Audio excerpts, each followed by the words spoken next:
When you think about businesses that are selling through the roof, like Aloe or Allbirds, sure, you think about a great product, a cool brand, and great marketing.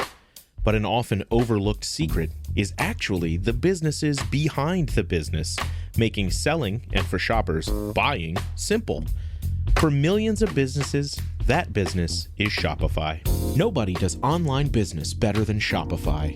It's home of Shop Pay, the #1 checkout in the world. You can use it to boost conversions up to 50%, meaning way less carts going abandoned and way more sales going through to checkout. Sign up for your $1 per month trial period at shopify.com/income, all lowercase. Go to shopify.com/income to upgrade your selling today. That's shopify.com/income. This podcast is supported by Progressive, a leader in RV insurance. RVs are for sharing adventures with family, friends, and even your pets. So if you bring your cats and dogs along for the ride, you'll want Progressive RV insurance. They protect your cats and dogs like family by offering up to $1,000 in optional coverage for vet bills in case of an RV accident, making it a great companion for the responsible pet owner who loves to travel. See Progressive's other benefits and more when you quote RV insurance at Progressive.com today. Progressive Casualty Insurance Company and Affiliates. Pet injury is an additional coverage and subject to policy terms. BTW, FYI. Visit Nexplanon.com RN to learn about Nexplanon. It's an adjustable implant, 68 milligrams radio pain. Or ask your HCP IRL. Okay, TTYL. Hello, mega orderers. We're going to hear an interview that I recorded with Ken Dekleva, a former US State Department psychologist, on June 10. And June 10 is so far in the past because we were discussing negotiations and the progress of Trump and Witkoff's deals in the Middle East and Russia before we knew that a Israeli sneak attack against Iran's nuclear program was looming. Hence, when you hear this interview, I think it's interesting to look back because it explains why the Iranians were lulled into a false sense of security, because Ken, who is not a Trump apologist, but someone who understands Trump and is coming at things from a more center-right perspective, was able to point to progress that the administration had done in negotiations and mediation. And hence the Iranians saw that progress, and they thought that those negotiations would be ongoing. Hence, they expected that on Sunday, the 15th of June, they would be meeting in Oman with Steve Witkoff, not that they would be hunkered down in bunkers on the third day of assaults against their country. So we're going to hear from Ken about ways in which maybe Trump has achieved certain things in these key negotiations, not only with Iran, but also with North Korea and even potentially with Russia and Ukraine. Okay, let's go back to that never-aired interview with Ken Dekleva. President Trump's negotiating style with some of these adversary leaders, such as Chairman Kim, and I think we can talk about it vis-a-vis President Putin, is he's giving away something up front in the hope that that will create reciprocity, which the Russians, for example, and the North Koreans believe in. But they believe in reciprocity from their point of view, which is, I will reciprocate when I feel like it and when it's on my terms and my power. Hello, mega orderers. I'm Jason Pack, and this is Disorder, the podcast where we try to dissect the underlying mechanisms that make our mad world tick and function. And one of those key mechanisms is just human psychology. It's like we heard from Robert Kaplan. You think politics is all about interests and economies and whatever, and the more disorderly the world gets, the more politics is actually about Shakespeare. And what Shakespeare explains to us is that it's about the human animal and about negotiations. It is therefore my great pleasure to be rejoined by our returning champion, Ken Dekleva. He was on episode 11 with Jonathan Powell, where we talked about the psychology of negotiations. And I have to say, It's literally my second favorite episode of the 127 that we have done. Welcome back, Ken. Thank you very much for having me. I enjoyed that previous episode. And since we last talked, I think it's fair to say, and we'll get into this, that the world has become even more disordered than it was, I think, a year or two ago when we last spoke. I hate to say I told you so, but will you allow me, dear mega orderers, to gloat? This is sadly what we anticipated happening. A little bit more about Ken. He is a former senior US State Department, not just official, but a physician-diplomat. You don't run into many of those. He is an ambassador for the Real Mental Health Foundation, the CEO and founder of Blackwood Advisory Solutions, and I think most interestingly, the author of a new novel, The Russian Diplomat's Wife. I read it, breezy, almost spy fiction-y kind of read, similar to our friend Charles Beaumont's books. We're going to put a link to that in the show notes. Okay, Ken, you bring together lots of ways of looking at the world. What I want to jump right into is our dear leader, the Donald, said he could bring peace to Ukraine and Russia in 24 hours. We're talking in early June. He might have found more hurdles, human and otherwise, to bringing peace to Ukraine and Russia. How has that been going? What has he encountered?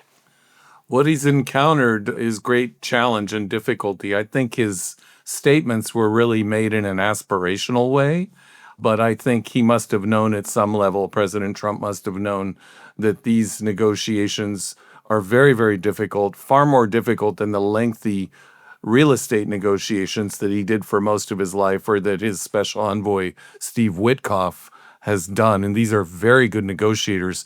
But this is another level that they're looking at, with challenges that are, as you pointed out in the intro, very human and very, very challenging. So I think President Trump is finding out that even if you have a really good beginning and a good start, I've told friends of mine who are golfers this, who asked me about President Trump's negotiations in 2018 with Kim Jong-un when he went to Singapore. I said, President Trump's like a golfer who made an eagle on a par 5, the first ever for the most difficult course in the world, but you still have to play the other 17 holes. I'm interested to know, what eagle are you referring to? Well, I think going to Singapore and meeting with Kim Jong-un was historic. And I would politically, I would call that an eagle, because he broke the ice that had bedeviled numerous presidents in terms of dealing with North Korea and their nuclear program. It was psychologically and symbolically important, very aspirational. And of course, it continued in Hanoi, but then things fell apart. And then President Trump tried to reset it by going to the DMZ 5 months later. I think it was in June of 2019, where he became the first acting U.S. president to set foot in North Korea. But then he lost the momentum, unfortunately, and that's a whole different negotiation challenge now. So we like to disagree agreeably on this podcast. The conventional wisdom seems to be that he gave away the farm in those negotiations and achieved very little or nothing. I agree that it was bold and game-changing at the beginning, but saying, oh, we're willing to discuss having no nuclear deterrent stationed on the Korean Peninsula, and we're willing to meet you before there are preconditions. Was there not a sense to which the detractors are correct? Trump is willing to, quote unquote, give away the farm before actually achieving concrete strategic objectives. I would disagree with that, politely disagree. I think President Trump's negotiating style with some of these adversary leaders, such as Chairman Kim, and I think we can talk about it vis-a-vis President Putin, as you mentioned in today's ongoing negotiations to try to bring peace to the Ukraine, he's giving away something up front in the hope that that will create reciprocity, which the Russians, for example, and the North Koreans believe in. But they believe in reciprocity from their point of view, which is, I will reciprocate when I feel like it and when it's on my terms and my power. It's like a martial arts sensei told me once. He's a world-famous Aikidoist. I'm a practitioner of Aikido for many, many years. I remember. He told me, I love Aikido and Randori, but it's my Randori. That means you're on the ground looking up, and I'm standing over you. I've thrown you and put you on the ground. So I think that our adversaries kind of think like that. They may talk be like the water, peace and harmony, but they're thinking about it in their own terms. I think that's very compelling, and no doubt those dynamics are going on. Let's get further into the Ukraine-Russia dynamic, and I'm going to tell you what I've seen, and I want to have the kind of your view on the longue durée of this. Like with Kim, it was bold and it achieved some success to think, oh, we can do shuttle diplomacy between the Ukrainians and the Russians. We can have a meeting in Istanbul. We can have some of these Saudi talks. But in terms of either getting a ceasefire or getting some sides to not use this kind of drone or getting them to not continue the attack of the Donbass or whatever, I just don't see anything that's been achieved. And by doing that pause on intelligence sharing with Ukraine, and all that led to was some more strikes killing some civilians in apartment buildings, and you know what I mean? I just don't see what we achieved that was concrete. I have to agree with you, Jason. I think the initial float was appropriate because nothing else had worked, but it didn't achieve the reciprocity that President Trump was hoping for. And as you pointed out, President Putin and the Russian military have continued, as we speak, bombard civilian hospitals, cities, towns, schools. And we're talking on June 10, just to make it clear for the mega orderers. And this is in the wake of the very bold Ukrainian drone strike on Russia, on the Russian nuclear air arm. And such a bold strike doesn't sound like something that happens when negotiations are going very well for a ceasefire. Am I missing something? Is that maybe once you have done something like that, then both sides are more likely to see that it's in their interest to not continue the war, or how do you see that? I see the negotiations and the continuation of the war as psychological, because as your listeners know, on the ground, very little movement has happened in the last 2.5 years in terms of the front lines. So the gains and losses are psychological. The brilliant Ukrainian drone attack, which was planned for 1.5 years supposedly and not leaked, which is amazing in this day and age, and which wiped out, 15% of the nuclear Russian Air Force. Those bombers can't be replaced quickly. It won't change what's happening militarily on the ground. And I'm not a military expert, so I'm not speaking totally in that sense. But psychologically, it was a serious body blow to President Putin and to the Russians. Some of the places they struck were in Siberia. They're thousands of miles into Russia and required intelligence planning. It was a massive intelligence failure for President. I am going to re-put Arthur Snell's Substack, Not All Doom, in the show notes of this episode. And I liken it to what the Israelis did with the Hezbollah pagers, because it was a tactical stroke of genius that required secrecy and hit multiple nodes of the enemy in ways that people thought were impossible to do. And you could imagine that after such a psychological blow, the Russians might think, oh, it would be better to just get over with this. But I want to get back to the way in which the kinetic war, be it people just dying in the Donbass over tiny amounts of territory, or the Russians bombing Kyiv, the Ukrainians doing some stuff in the Kursk Oblast and other attacks inside Russia. I don't understand the theory of the case. I have read a lot about Witkoff. I've read a lot about, how happy he is doing these negotiations and how he thinks that he's building rapport. And I'm not saying that he isn't, right? But what is the theory of the case when Trump says, I'm not happy, Vlad. You shouldn't have attacked those hospitals. And I think you may be doing that in good faith. And then later he's like, but the Ukrainians, they're to blame potentially for the starting of this war. And, they should accept these proposals. How is this going to get forward? And it's very difficult now because it's gone beyond in recent weeks the comments that President Trump has made where he said this is crazy. And what's very worrisome to me as someone who lived in Moscow for 5 years, traveled all over Russia and the former Soviet Union as part of my job, is what the Russian media and other Russian leaders, senior leaders such as President Putin's press spokesman, Dmitry Peskov, a former SVR officer. Yes. And Dmitry Medvedev said, and other Russian media personalities said, in the aftermath of President Trump's "Vlad, you're crazy" comment, I'm paraphrasing, they said he's suffering from emotional overload. Trump is. Now, in Russian culture, that's a bad thing, because I'm going to say things that may sound misogynistic. I hope I'm not a misogynist, but a lot of Russians in their culture are. So emotional overload is translation in Russia, you're acting like a woman, you're histrionic. Yeah. This is not a sign of strength. Right. And then they came out, it could be worse. On the street level, which President Putin has been known to talk kind of gutter language sometimes in press conferences and things like this over the years. They're going to use other words. You're like a woman, or you're like a Russian word is suka. Your people can Google it. It translates as bitch. Yeah. So that's very hostile, negative language and doesn't bode well for building rapport with President Putin. One last thing. You have to build rapport in negotiations, as you and I have talked about in an earlier podcast, but you have to know the person you're building the rapport with internally. You have to know who that person is across the table. But doesn't Putin really know Trump? It's not just that there is deep files within the SVR and GRU on him. They've met, they've had their phone calls. Trump has said, he's someone who gets me. We went through the Russiagate scandal together. They do have a sense of rapport. What I haven't grasped, and I am so excited that you're here in London, yes, the mega order, as we are recording live underneath the hills of Hampstead, where we have burrowed to escape the disorderly world. Putin understands lots of things about Trump. We saw that at the Helsinki meeting, in Trump 1.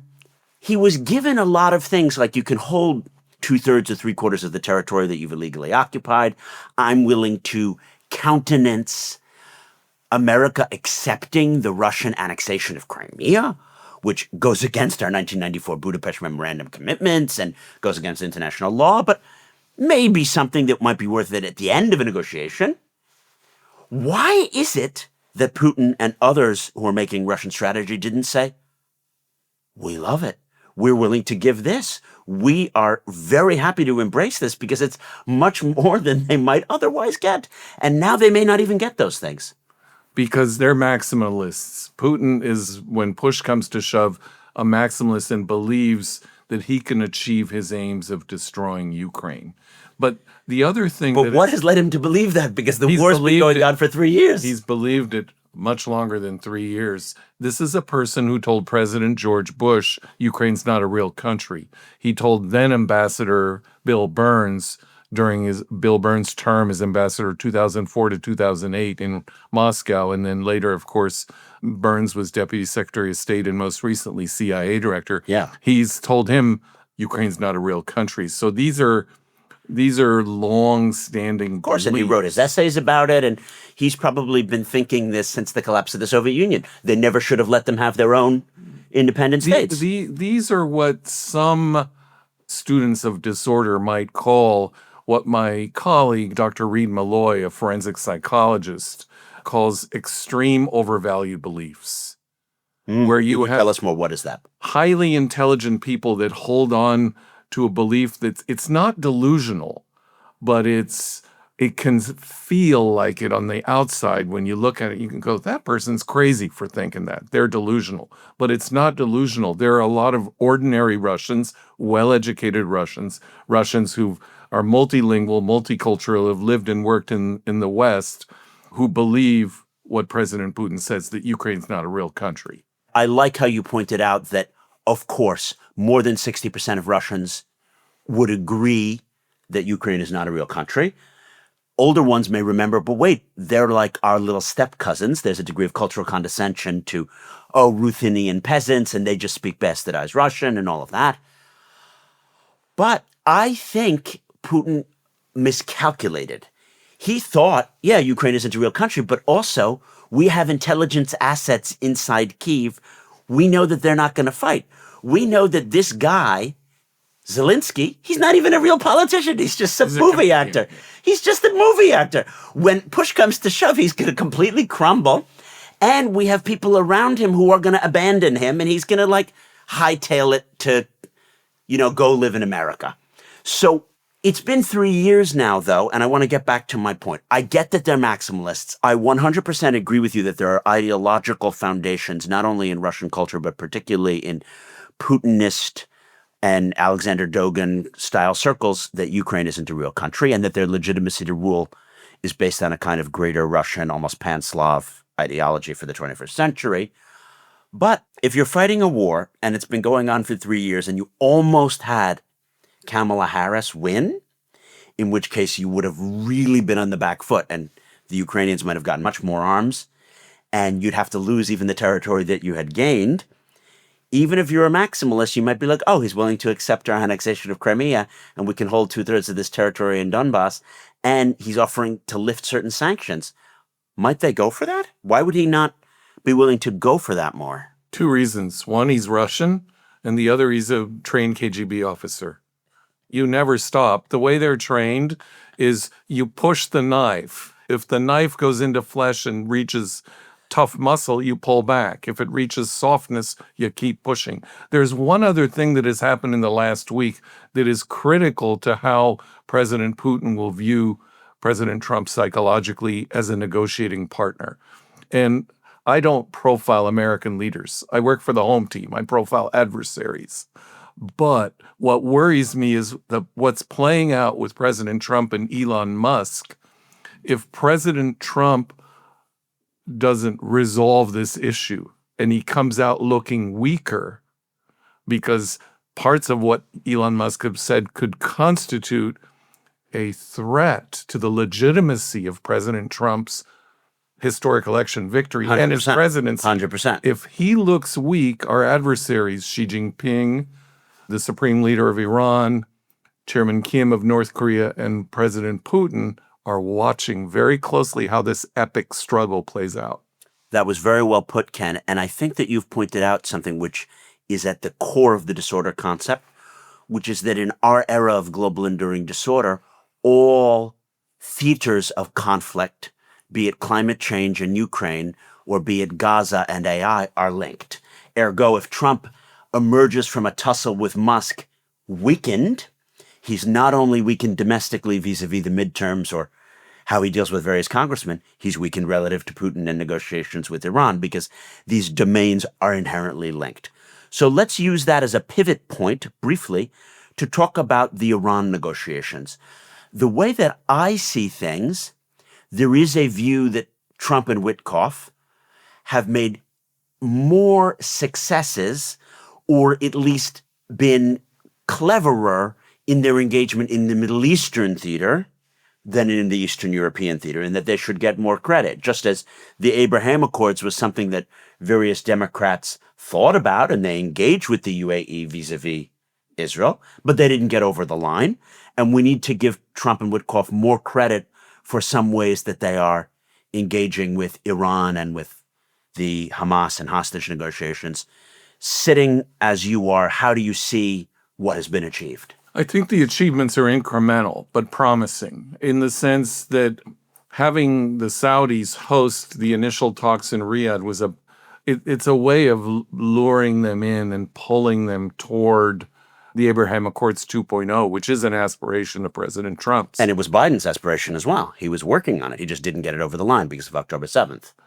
Well, I beg to differ. I think the relationship between President Biden and the Saudis and MBS was never going to not only about Jamal Khashoggi, but to be honest, both the Emiratis, MBZ, and those around him, and the Saudis, MBS, and those around him thought, if we can outweigh Biden, we can get better terms from Trump. Possible. And therefore, they outweighted him, and they worked with Netanyahu and others to just wait for Trump to return. I think the good part about the initial incremental movement, moving the needle in a positive way in the Iran negotiations and in the negotiations to try to bring peace to Gaza, is that if President Trump succeeds in that, then he's sort of sending indirectly a message to President Putin saying, we're just going to leave you behind because you're all about war and I'm all about peace.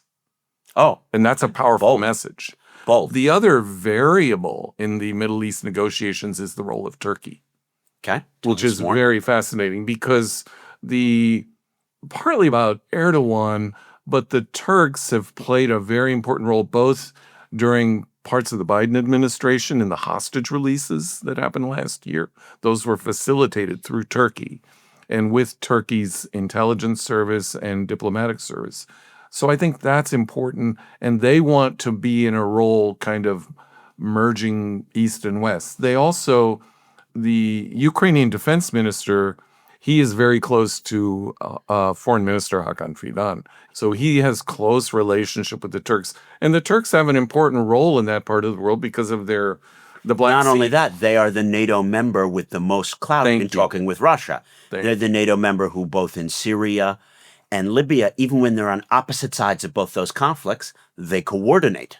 And President Trump can leverage his relationships with the Saudis, with the Emiratis, with the Qataris, with the Turks to move those negotiations. The big challenge in Iran is the supreme leader, because he has the final say, and he poured ice water on the latest efforts by President Trump.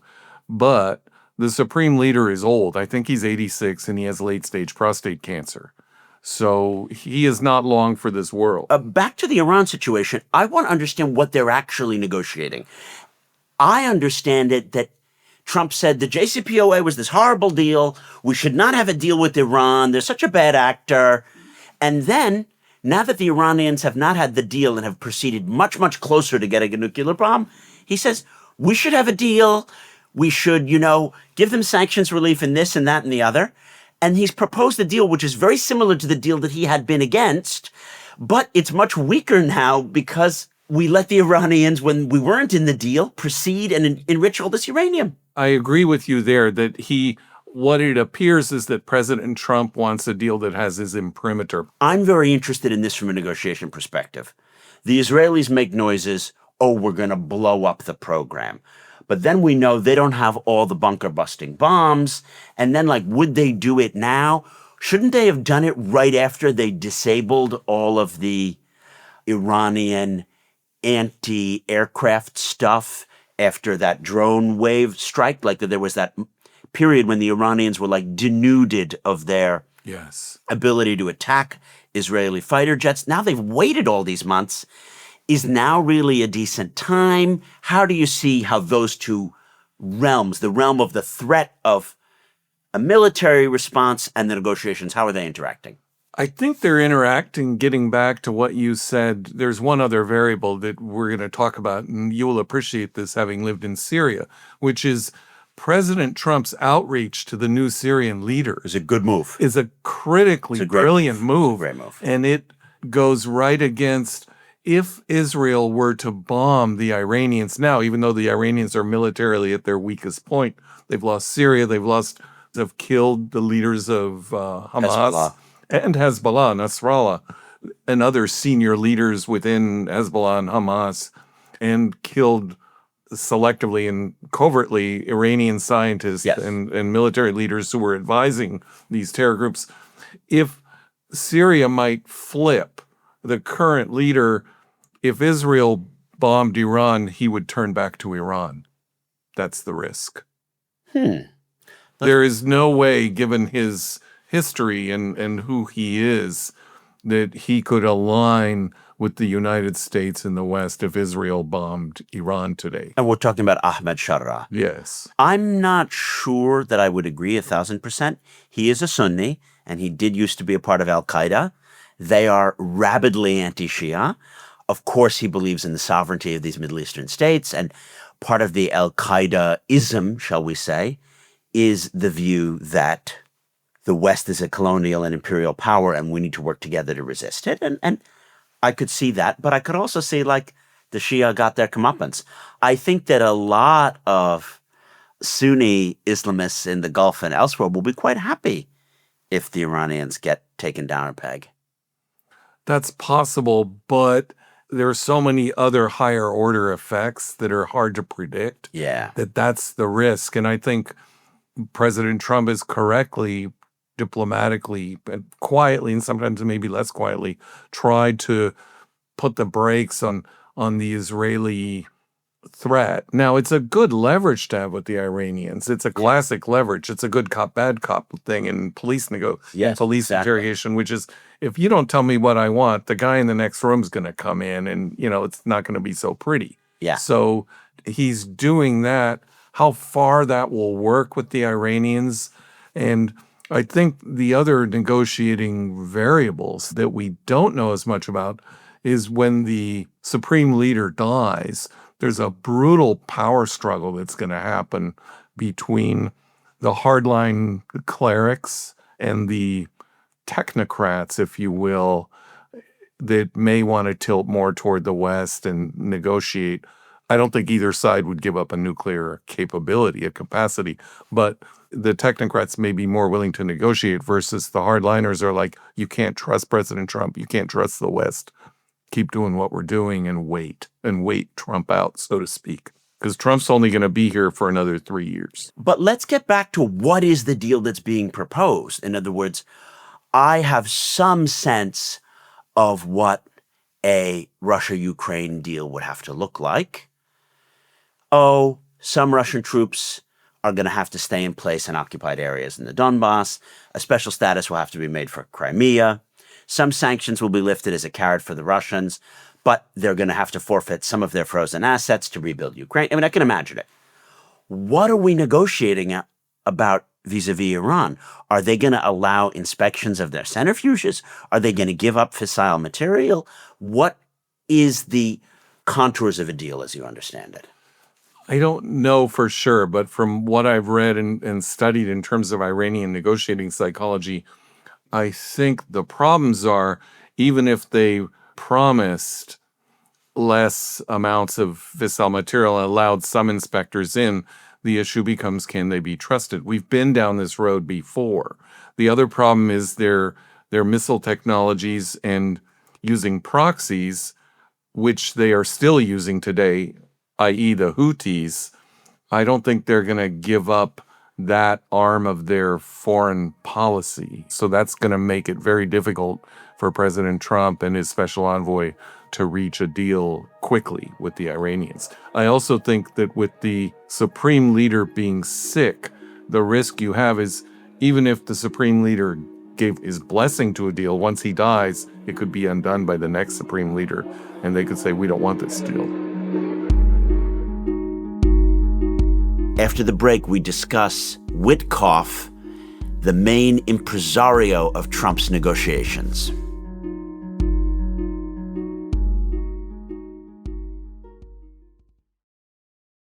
Choosing a bottled Starbucks Frappuccino drink that's all flavor and just 100 calories? Easy. Choosing between creamy vanilla, double chocolate, and sea salt caramel flavors? A little harder. Try the delicious new Starbucks Frappuccino light drinks. Look for them wherever you buy groceries. Start with Starbucks coffee. This episode is brought to you by IKEA. College, it's about setting yourself up for success and showing off your style. At IKEA, you'll find what you need and want to create a space that puts who you are on full display. Want to turn your room into the college setup of your dreams? How about a dorm room where affordable meets amazing? IKEA is on it. Pick up from thousands of locations or find affordable delivery options that can take the stress out of getting set up for college. Shop now at ikea-usa.com/readyforcollege. Hey, I'm Frank, and I have hidradenitis suppurativa, HS. Before starting Cosentyx, I was so uncomfortable with my symptoms, like not being able to sleep on white sheets or wear white clothes. Now I can appreciate the little things. Cosentyx secukinumab is prescribed for adults with moderate to severe hidradenitis suppurativa, HS. Don't use if allergic to Cosentyx. Get checked for TB before starting. Increased risk of infections and lowered ability to fight them may occur, like TB or other serious bacterial, fungal, or viral infections. Some are fatal. Tell your doctor if you have an infection or symptoms like fevers, sweats, chills, muscle aches, or cough, had a vaccine or plan to, or if IBD symptoms develop or worsen. Serious allergic reactions and severe eczema-like skin reactions may occur. Learn more at 1-844-COSENTYX or Cosentyx.com. You're stronger than HS. Ask your dermatologist about Cosentyx. You mentioned Trump's special envoy, and we're talking, of course, about Steve Witkoff. it seems to me that he's like the third most powerful person in the administration, that really, after Trump and Susan Wiles and Vance, it's Witkoff. He's been the foreign policy plenipotentiary, far more important than Marco Rubio in terms of having meetings and making things happen. And I'd just like to hear your thoughts on him. Obviously, he is a New York Jew. His parents or grandparents were Holocaust survivors. He seems quite on the Zionist Republican spectrum. He wasn't initially in real estate, but was an admirer of Trump and sought out Trump. And he stayed with Trump when Trump was in the wilderness right after January 6th. And Trump really values Witkoff's loyalty there. But we also know he doesn't take translators into meetings with Putin. And he admits to not even knowing where Kherson is and what oblast is in what part of Ukraine. So I just want to know, what are your thoughts on this man? Well, again, I've read the profiles that have been in the media. It's interesting when you look at negotiators at that level. Does a history of trauma in your family, of being the son or grandson of Holocaust survivors, give you a certain view of the world, a different kind of empathy? Steve Witkoff also lost a son to a fentanyl overdose. So he's had personal tragedy. Does that make it easier for you to relate to a person across the aisle or across the room, such as Putin? I have less problem than many with the idea of having fewer people in the room. Really? In these negotiations. So I just want to interject. We mentioned our mutual acquaintance, Stephanie Williams. She said the one thing as a State Department diplomat that I want to see is that Witkoff brings professional translators and experts physically in the room. I agree with her on that. I think having your own interpreter just gives you more time for, even though the people that he's negotiating with, Putin's aides, his top advisor, Yuri Ushakov, who was the ambassador to the U.S. for many years, and Kirill Dmitriev or Lavrov, they all speak perfect English. Having the interpreter gives you more time to reflect and think about your response. So I agree with Stephanie Williams on this. But a lot of these adversaries that President Trump has negotiated with, when his people met with the advance team, if you will, of Andy Kim and then CIA Director Mike Pompeo, when in the spring of 2018 to meet with Kim Jong-un, it was just the two of them in the room. So sometimes having fewer people gives you tighter control, for sure. I can understand. and better relationship building and less chance of leakage. Back to Witkoff. What do you understand about who he is? You mentioned the question of trauma and empathy, but what's his perspective? I like the idea that he can occasionally push on the Israelis, and he got Netanyahu to do things that he wouldn't have wanted to otherwise. He occasionally tries to divide Netanyahu from Ben-Gvir and Smotrich and get things over the line. But then again, when it comes to this starvation crisis in Gaza, which is just, this slow-moving train wreck, where's Witkoff?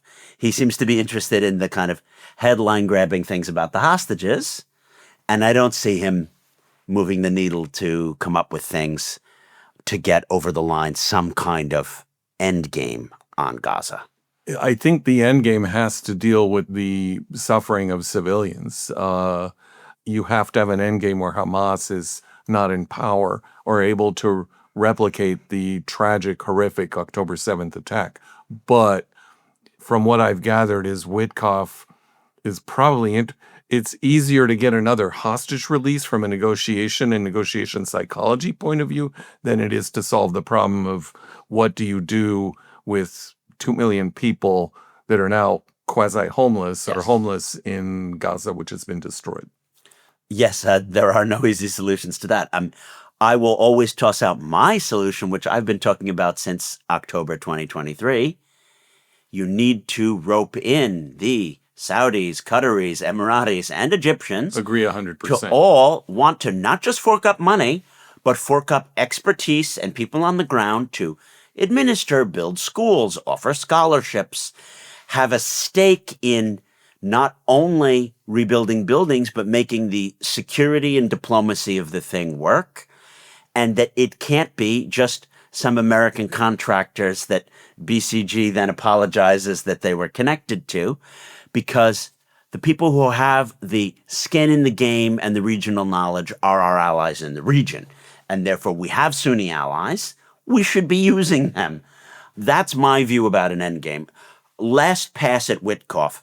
How do you see what he wants, what he's willing to do, not do in pushing Netanyahu, in outreach to Hamas, in working with the Qataris? Where might this go? What are things that maybe the media isn't covering that you're paying attention to?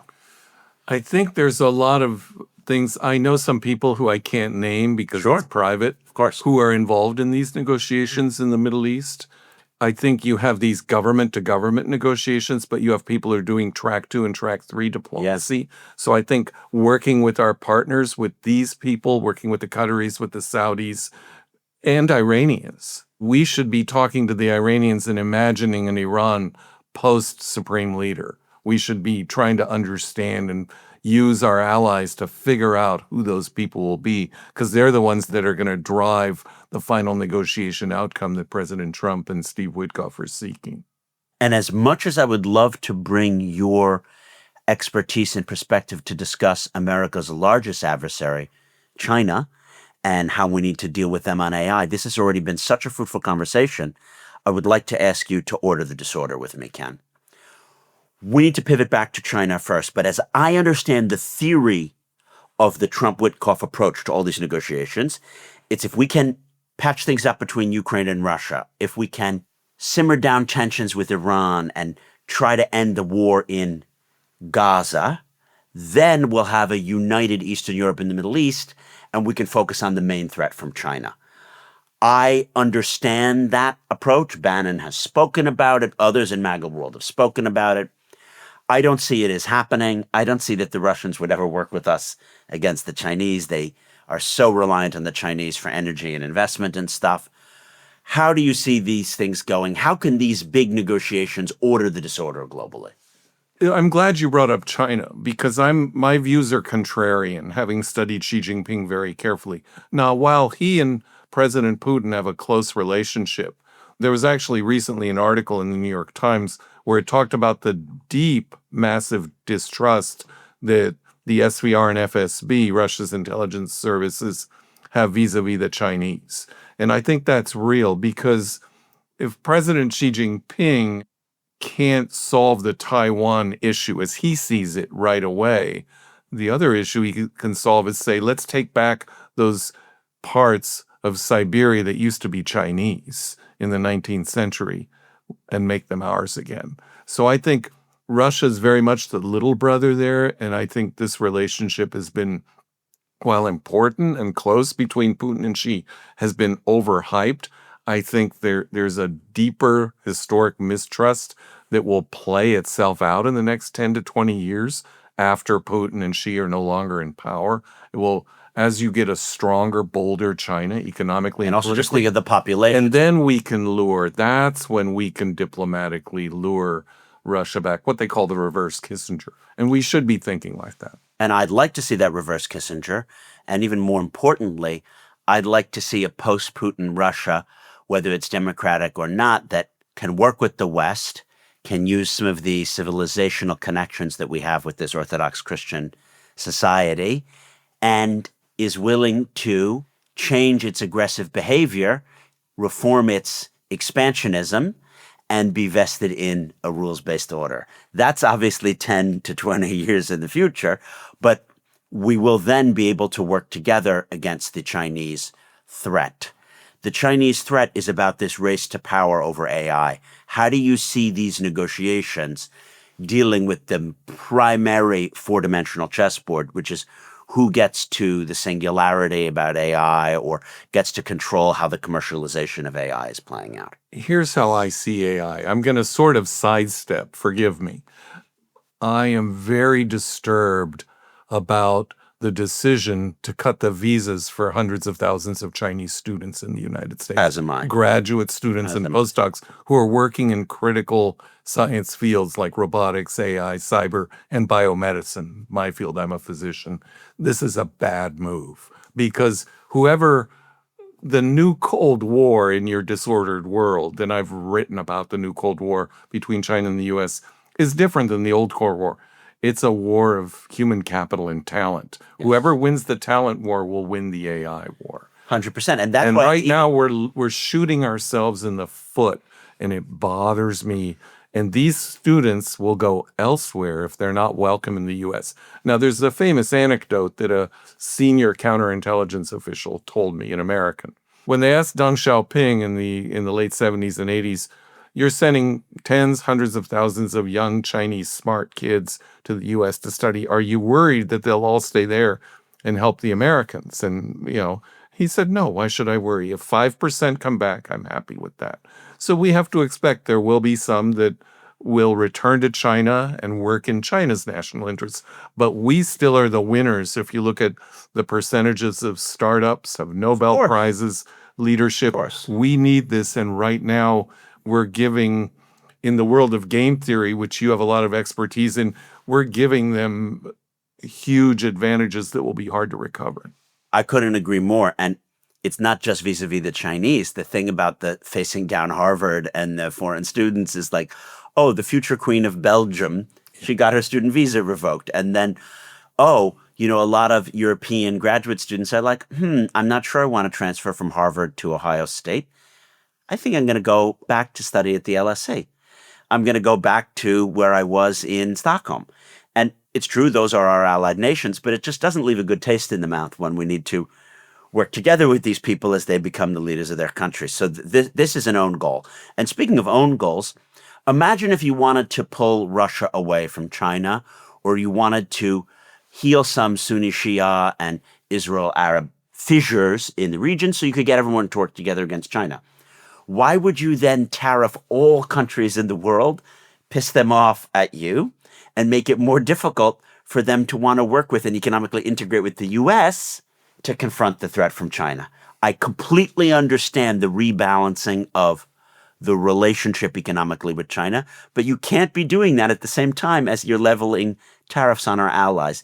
Am I missing something, or would you analyze it similarly? I think I see the tariffs as a negotiating strategy, but our allies and adversaries want a predictable, ordered world.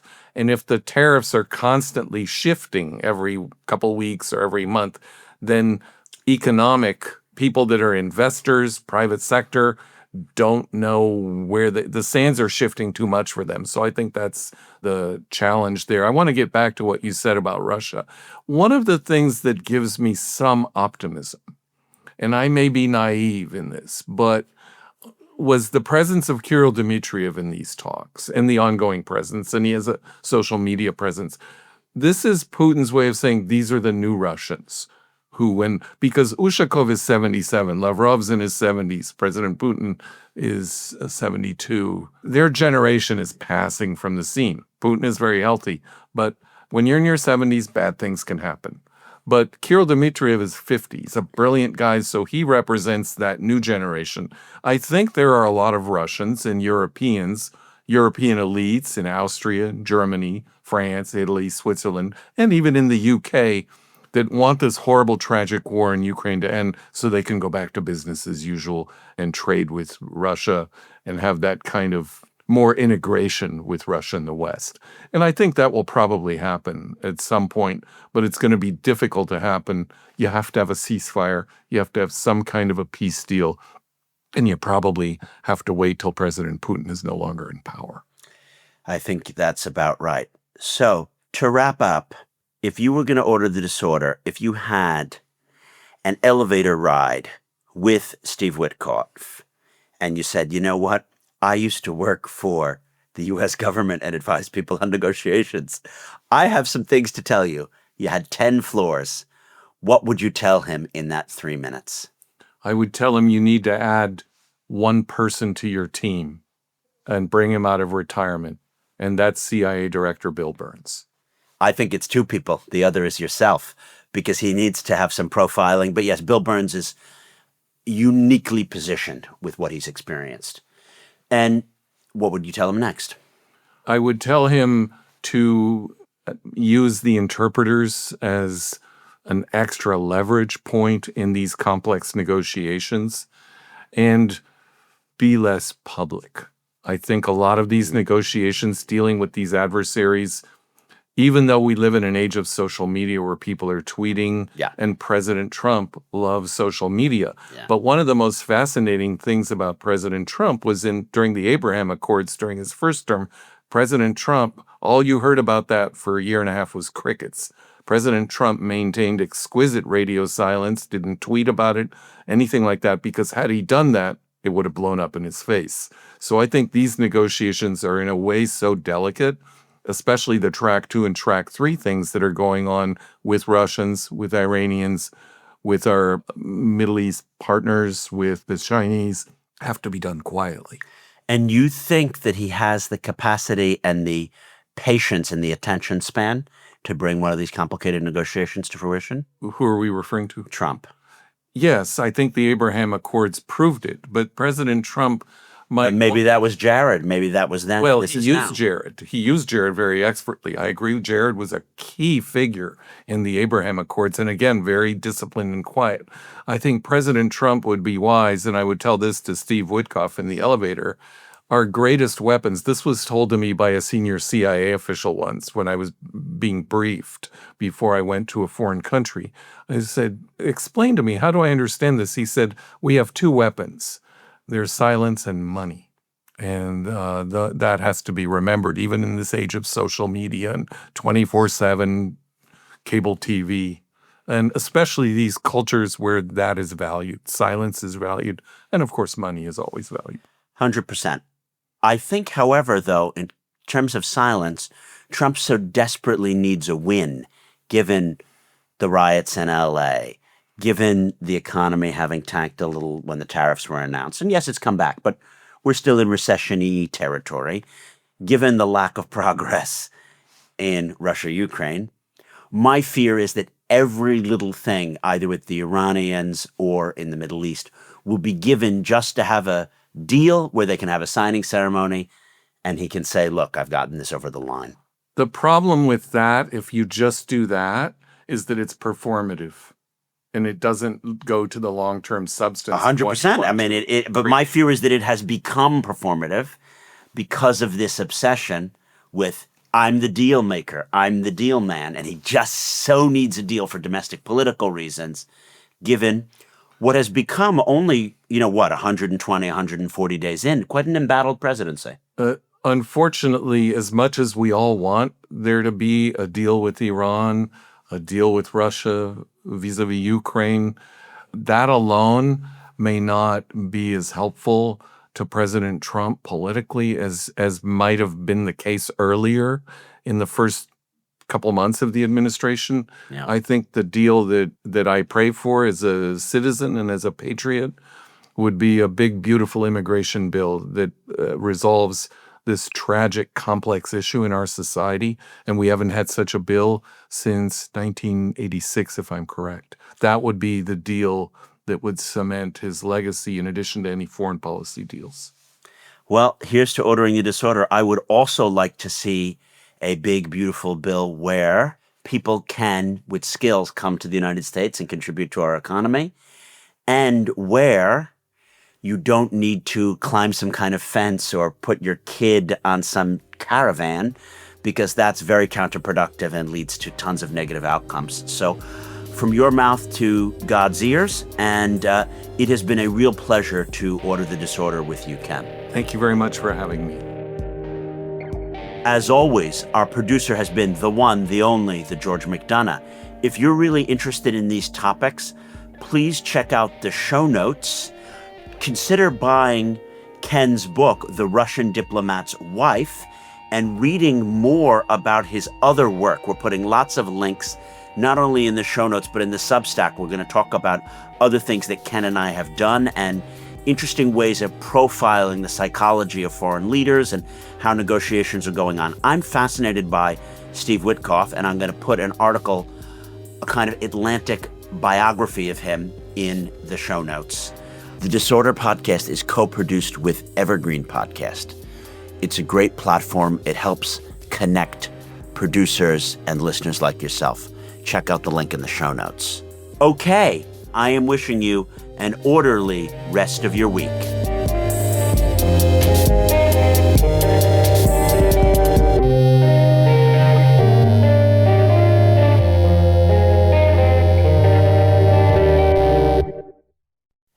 hello, mega orderers. We strive in partnership with the new production company Evergreen to create the best possible listening experience for you, the orderer. We appreciate your feedback about the show. We want to learn about you.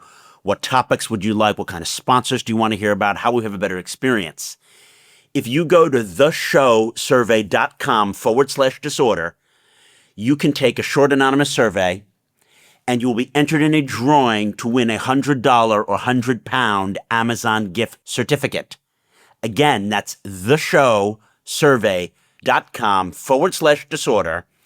Quick survey. It helps the show. And each week we will select a winner from participating. So you have a really high chance of winning. That's you, mega orderers. Go fill out the survey. Are you tired of starting your day with pointless political arguments, superficial summaries, and lukewarm hot takes on the radio? Then switch to The Bunker, where we look at the news without the nonsense. Every weekday morning, The Bunker brings you a brand new, in-depth look at just one story. From the chaos in Washington to the seismic political shifts in the UK. To business, economics, history, and pop culture. Or start your week, our essential Monday morning roundup of the week's upcoming stories. We cut through the noise to bring you what matters. That's The Bunker, news without the nonsense, every weekday, with me, Andrew Harrison, Ross Taylor, Jacob Jarvis, Gavin Essler, Sing Sing, and me, Seth Jebel. Find us wherever you get your podcasts.